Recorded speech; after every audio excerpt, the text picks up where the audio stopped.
El coronel cerró la puerta de su cuarto, y lo que ocurrió ahí adentro nadie se atreve a contar.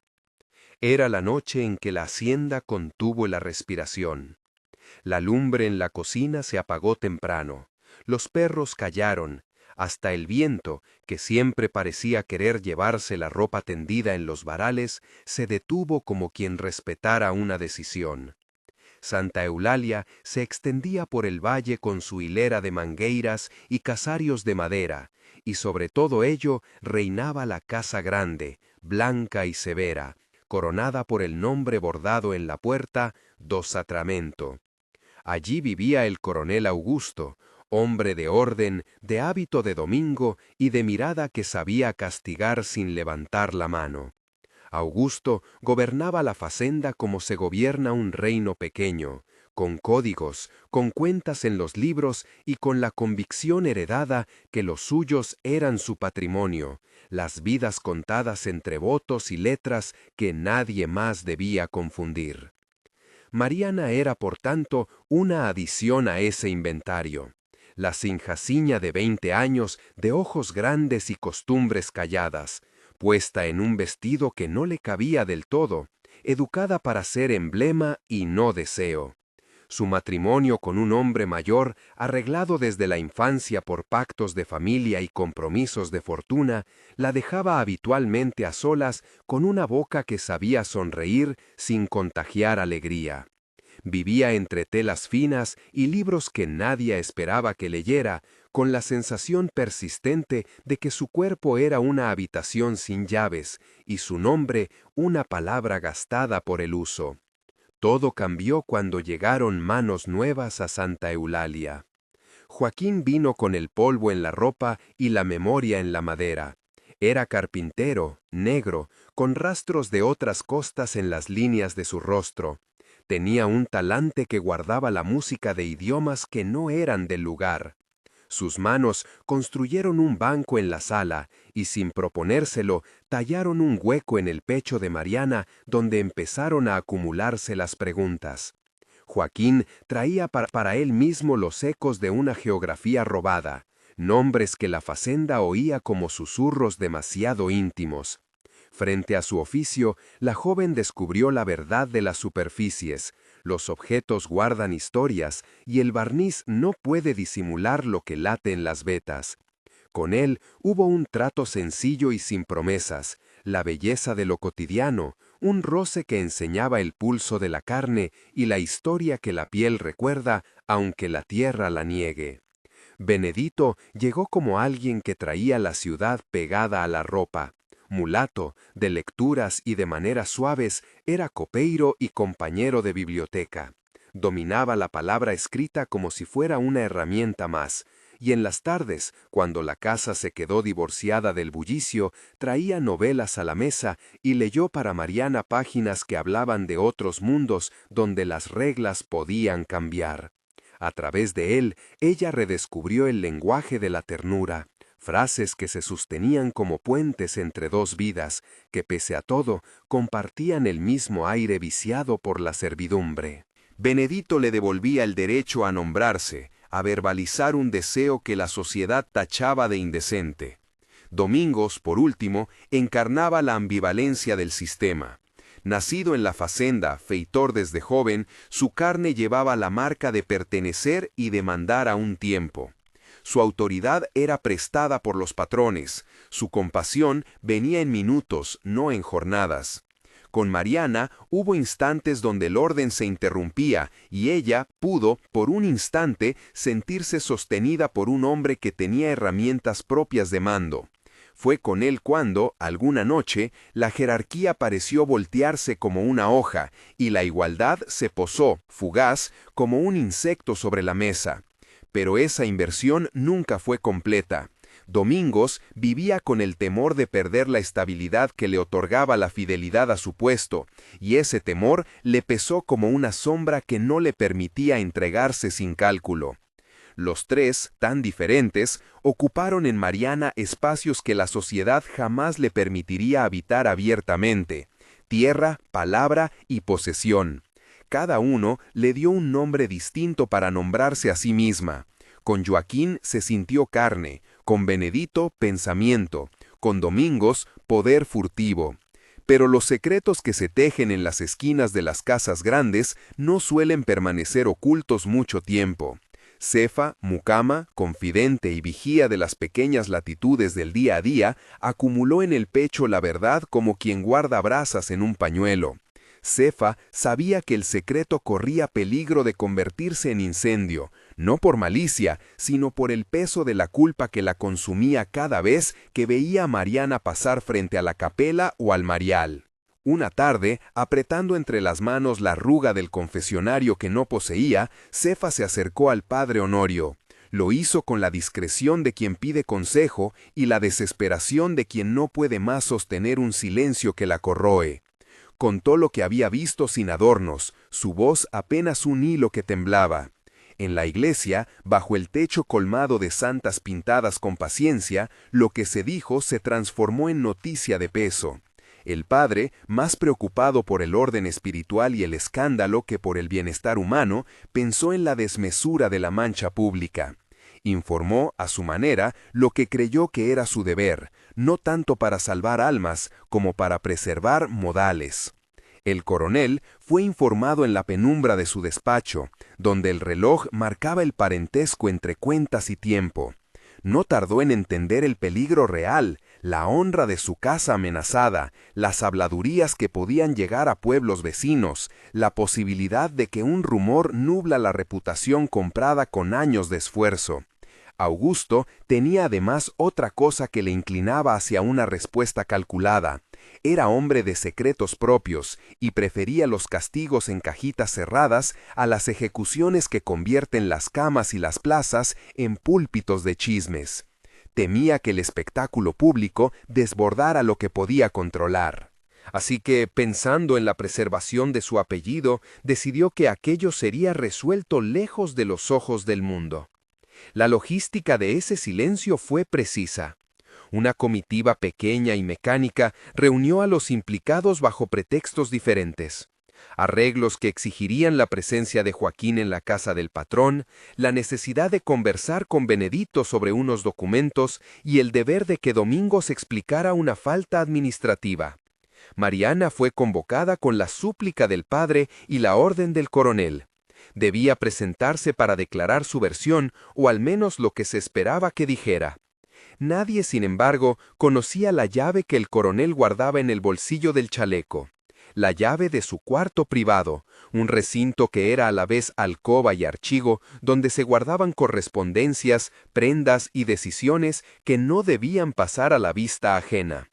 Al cerrar la puerta detrás de sí, la casa grande pareció expulsar todo sufrimiento hacia adentro. La habitación del coronel era austera, con un escritorio de cuero, un cofre pequeño y una lámpara que proyectaba sombras largas. Un látigo colgaba como una advertencia en la pared, no como prueba de uso, sino como símbolo. Sobre la mesa reposaban cartas que hablaban de negocios y una fotografía, aquella que todavía sostenía la idea de la familia, junto a una pequeña cajita donde se guardaban objetos íntimos. Al girar la llave, el ruido del metal resonó como sentencia. Era un sonido que separaba la noche en dos mitades, el antes y el después.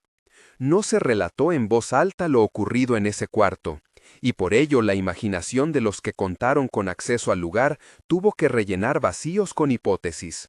Lo que sí se puede decir con cierta certeza es que no hubo tribunal público ni consuelo. Las órdenes salieron de la boca del coronel con la calma de quien escribe en tinta indeleble. Mandatos discretos pero precisos. Se decidió en voz baja y con la premeditación de quien busca borrar rastros el fin de cada camino. A Joaquín le sería impuesto un castigo que terminaría por arrebatarle la vida. A Benedito la venta a tierras lejanas donde el nombre se perdería entre las mulas y las plantaciones. A Domingos la desposesión de aquello que aseguraba su masculinidad y su lugar, y con ello el exilio. A Mariana el encierro impuesto en un convento, como quien coloca una joya en caja para que nadie la admire pero tampoco la pierda. Dentro del cuarto no hubo necesidad de alzar voces. Se escucharon en cambio gestos que testimoniaban la decisión.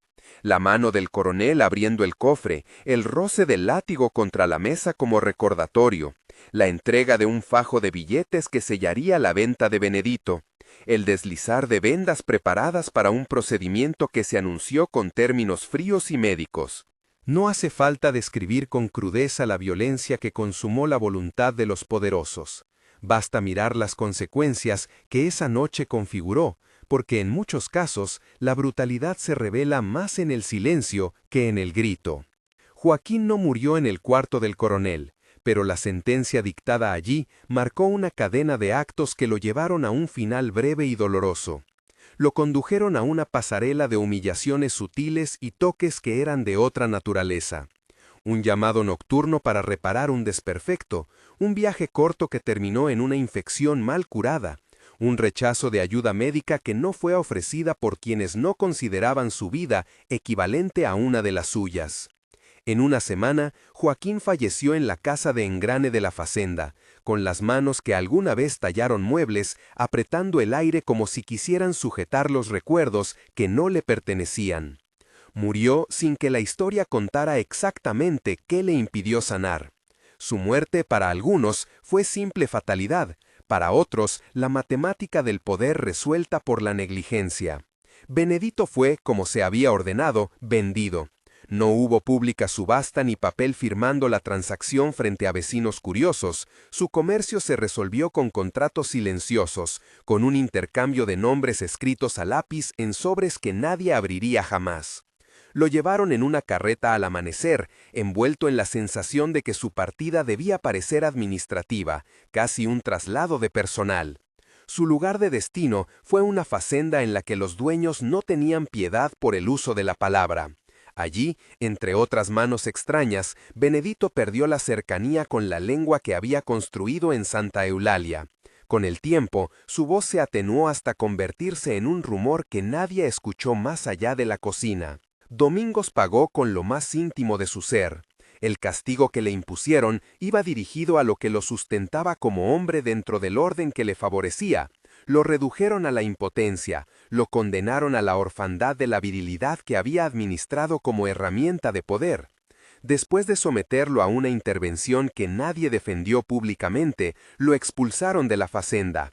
El exilio que le tocó fue la versión más cruel de la retribución. Se le quitó aquello que lo había colocado por encima de otros y, sin pertenecer ya a ninguna parte, quedó a la deriva en caminos donde ninguna casa lo esperaba.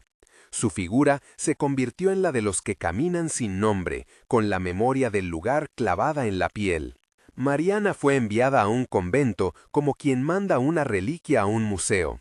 No era una decisión para protegerla, sino para proteger la reputación de la casa. En la celda que le asignaron, las paredes eran más frías que las telas de su cuarto anterior. Las ventanas, más pequeñas, el silencio, una disciplina impuesta por puntuales oraciones. Allí pasó los años meditando sobre lo que había sido su vida y sobre lo que le habían robado sin preguntar. La clausura fue una prisión con roces de santidad. Se le ofrecieron misas y confesionarios, y se le negó el contacto humano que le hubiera permitido un duelo que no fuera traicionado por la culpabilidad. En el claustro, su nombre social se hizo casi ceremonial. Sin embargo, algo se mantuvo intacto: la memoria de los hombres que habían marcado su vida. Con los años, los rumores sobre lo ocurrido en el cuarto del coronel fueron transformándose en leyenda local, pero la verdad nunca circuló en voz alta. La casa seguía con su autoridad intacta, el apellido do Sacramento como estandarte impune. Los obreros murmuraban, las sirvientas ceñían la boca y la iglesia miraba hacia otro lado.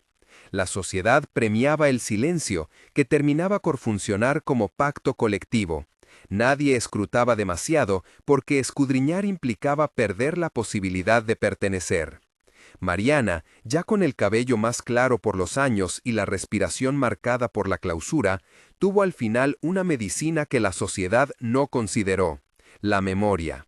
En su lecho de convento, en una tarde en que el sol parecía quedarse más bajo y la capilla murmuraba letanías, ella llamó en voz baja a los nombres verdaderos de los hombres que habían sido parte de su vida. No fueron los nombres que la Facenda había impuesto, ni aquellos que figuraban en los libros de cuentas. Fueron nombres que traían consigo la geografía africana, la lengua que Joaquín probablemente había llevado consigo al llegar, las palabras con las que Benedito soñaba y los sonidos que Domingos no se permitió conservar. Los pronunció como si devolvía a cada uno aquello que le fue robado, la denominación que reconoce una historia más antigua que la casa misma. Con ese acto pequeño, en la penumbra de su habitación, Mariana ejerció la justicia que el mundo le negó: nombrar, nombrar. Al morir, sus labios guardaron esas sílabas como reliquia. Quienes acudieron al velatorio recibieron una noticia que no encajaba con las versiones oficiales. En el silencio de la capilla, una vieja sirvienta escuchó a Mariana pedir perdón por no haber podido hacer más y pronunciar, claro y firme, los nombres en la lengua de quienes ya no estaban para reclamarlos. Fue un gesto que no reescribió los hechos, pero que inauguró la única reparación posible en aquel universo: la restitución del nombre. Santa Eulalia siguió su marcha con los años. La casa grande perdió la talla de algunos objetos y ganó otras, pero la marca de lo sucedido permaneció bajo la pintura, como un dibujo que resiste al repintado. De vez en cuando, los hijos de los hombres que una vez habitaron el lugar relatan la historia con la voz tenue de quien no quiere despertar fantasmas. Algunos añaden detalles, otros los desmienten. Pero los nombres pronunciados por Mariana se fueron abriendo camino en la memoria popular como semillas que germinan en tierra que parecía estéril. La única justicia completa que puedo narrar aquí es la que no cambia el pasado: devolver los nombres a quienes los perdieron. Decirlos en voz alta no hace volver a Joaquín, ni trae de regreso la libertad para Benedito, ni regresa a Domingos lo que le fue quitado. Pero nombrar es un acto de dignidad. La noche en que el coronel cerró la puerta quedó, para siempre, inscrita en los cuerpos de quienes la vivieron y en la memoria de quienes la contaron en voz baja. La historia no se muestra en grandes titulares, vive en las manos que aún sabían cómo sostener herramientas, en las páginas que Benedito alguna vez leyó y en los pasos confundidos de Domingos por caminos ajenos. Si esta historia te toca, suscríbete para que otras voces que el tiempo quiso callar tengan quien las escuche. No es una narrativa de héroes ni de redenciones compradas, es la crónica de lo que puede hacer el poder cuando decide borrar nombres. Es la constatación de que las decisiones tomadas detrás de puertas cerradas llegan a marcar vidas enteras. Lo que ocurrió en aquel cuarto fue una suma de órdenes y cálculos, una estrategia para conservar una reputación y una manera de administrar la vergüenza social sin permitir su visibilización. Quien manda colocó a los demás en posiciones en que la supervivencia se convirtió en moneda de cambio, y en ese trueque perdieron todos los que no tenían voz legítima. El recuerdo de las pequeñas resistencias, sin embargo, no se fue. Años después, las mujeres de la cocina aún mencionaban a Joaquín cuando tocaban la madera, como quien invoca a alguien que enseñó a trabajar con dignidad. Los lectores que permanecieron en la facenda hablaban de Benedito con la ternura de quien reconoce la pérdida de una voz cultivada. Y Domingos, en las pocas veces que volvió a acercarse a los caminos conocidos, fue recibido por miradas que ya no le pertenecerían, pero que tampoco le perdonaron. La memoria dispersa quedó como un mapa de silencios, y en ese mapa la última imagen fue Mariana, recitando nombres en una lengua que reintegraba a los hombres a su pertenencia primera. La verdad completa de lo sucedido en el cuarto del coronel quizá nunca será narrada en su totalidad. Lo que se puede asegurar es esto: las decisiones que se toman detrás de puertas cerradas no desaparecen con el tiempo. Se incrustan en cuerpos, en voces y en nombres que esperan ser restituidos. Las pequeñas restituciones, decir un nombre, contar un gesto, recordar una canción, se convierten a su modo en formas de justicia no oficial. En Santa Eulalia, la justicia oficial miró hacia otro lado, pero la memoria, como una raíz que atraviesa la tierra, insistió hasta quebrar la superficie.